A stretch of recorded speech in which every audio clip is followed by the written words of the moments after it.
یہ وہاں سے نکلا، یروشلم سے نکلا، دمشق جا رہا ہے۔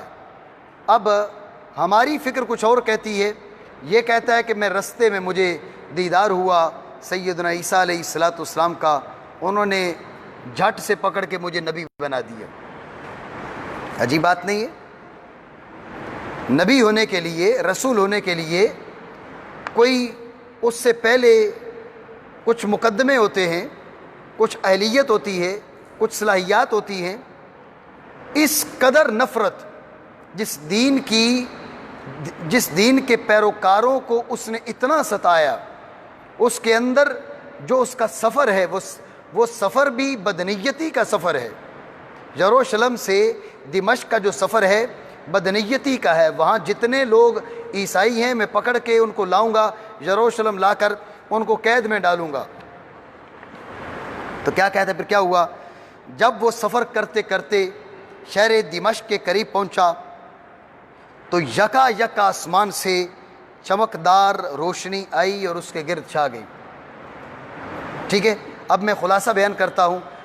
یہ ساؤل کہتا ہے میں گر پڑا، میں جو گر پڑا تو مجھے آواز آئی، ساؤل ساؤل۔ میں نے کہا ہے خداوند تو کون ہے؟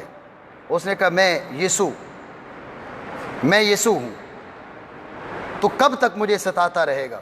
اب جناب یسوع نے کیا کیا؟ جناب یسوع نے وہاں ساؤل کو کیا کیا؟ نبوت سے سرفراز کیا، تو نبی بن اور جا کر میرے دین کی تبلیغ کر۔ ٹھیک ہے، اس کے اندر میں نے 3 روایتیں اس قصے کی ذکر کی ہیں۔ ایک ہے سفر اعمال 9واں باب 1 تا 3 جملہ، دوسرا سفر اعمال 9واں باب 4 تا 9 جملہ، اور سفر اعمال نہیں، یہ پہلا یہی ہے، 4 تا 9 وہی ہے۔ دوسرا ہے اعمال 22واں باب 6 تا 8 جملہ، اور سفر اعمال 26واں باب 12 تا 14 جملہ۔ یہ بائبل ہی کے الفاظ ہیں۔ ایک جگہ خود اس نے کہا کہ میں گر پڑا، باقی سارے کھڑے ہو کر دیکھتے رہے۔ دوسری جگہ اس نے کہا، یہ آپ مطالعہ کر سکتے ہیں، وقت مختصر ہے اس لیے میں بات کو ختم کر رہا ہوں۔ تو دوسری جگہ اس نے کہا کہ سارے گر پڑے۔ ایک ہی آدمی روایت کر رہا ہے میں گر پڑا، باقی سارے کھڑے ہو کر دیکھتے رہے۔ دوسری جگہ کہہ رہا ہے کہ سارے گر پڑے۔ ایک جگہ کہا کہ لوگوں نے نور دیکھا لیکن مجھے جو آواز آ رہی تھی وہ نہیں سنی۔ دوسری جگہ کہہ رہا ہے اسی کے اندر، کہا کہ آواز سنی نور نہیں دیکھا، آواز آ رہی تھی نور نہیں دیکھا۔ بالکل ایک دوسرے کے خلاف باتیں ہیں۔ اور آگے چل کے وہ کہتا ہے کہ اعلیٰ کاہن کے جب پاس میں گیا تو مجھے اس نے کہا، میں نے اعلیٰ کاہن سے بدتمیزی کی۔ لوگوں نے مجھے کہا کہ تم اعلیٰ کاہن سے بدتمیزی نہیں کر سکتے۔ میں نے کہا میں پہچانتا نہیں ہوں اعلیٰ کاہن کو، مجھے نہیں پتا تھا یہ اعلیٰ کاہن ہے۔ تو جو میں عرض کرنا چاہ رہا ہوں وہ یہ ہے کہ یہ وہ شخص ہے، ان جملوں سے آپ اندازہ کر سکتے ہیں کہ یہ عیسائیت کے بارے میں کس قدر ہمدرد ہو سکتا ہے۔ یہ وہ شخص ہے جس کے بعد عیسائیت میں ایک نیا دور شروع ہوا۔ ساؤل کے عیسائیت میں داخلے سے پہلے عیسائیت توحید پر مبنی تھی۔ اس کے آنے کے بعد اس کی مخالفت بھی کی گئی، انشاءاللہ اس پہ آگے چل کے ہم تبصرہ کریں گے۔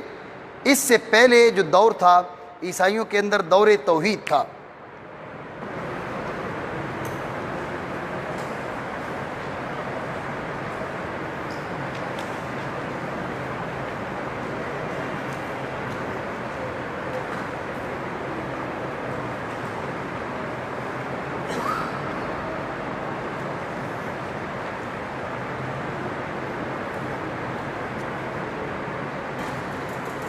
تو یوں عیسائیت کو فکری لحاظ سے یہ 2 ادوار کی طرف تقسیم کر سکتے ہیں۔ ایک دور توحید ہے اور دوسرا دور تثلیث ہے۔ اس بندے کے داخلے سے پہلے دور توحید ہے۔ سب سے پہلے اس کے اندر میں نے ذکر کیا، سب سے پہلے اسی نے بغیر کسی سے سیکھے، بغیر کسی سے تعلیم حاصل کیے، سیدھا جا کے لوگوں کے بارے میں لوگوں کے پاس کہنے لگا یہ مسیح اللہ کا بیٹا ہے۔ یہ سفر اعمال ہے، اس کا 9واں باب ہے، جملہ 20واں اور 21واں۔ تو اس کے اندر اس نے کیا کہا؟ ساؤل دمشق میں چند روز، لفظ ذہن میں رہے، چند روز یسوع کے ماننے والوں کے ساتھ ٹھہرا رہا، چند روز۔ بہت جلد ہی وہ یہودیوں کی عبادت گاہ میں یسوع کے متعلق تبلیغ شروع کی۔ اس نے لوگوں سے کہا صرف یسوع ہی خدا کا بیٹا ہے۔ یہ پہلی بار اس جملے کو ادا کرنے والا یہ شخص تھا۔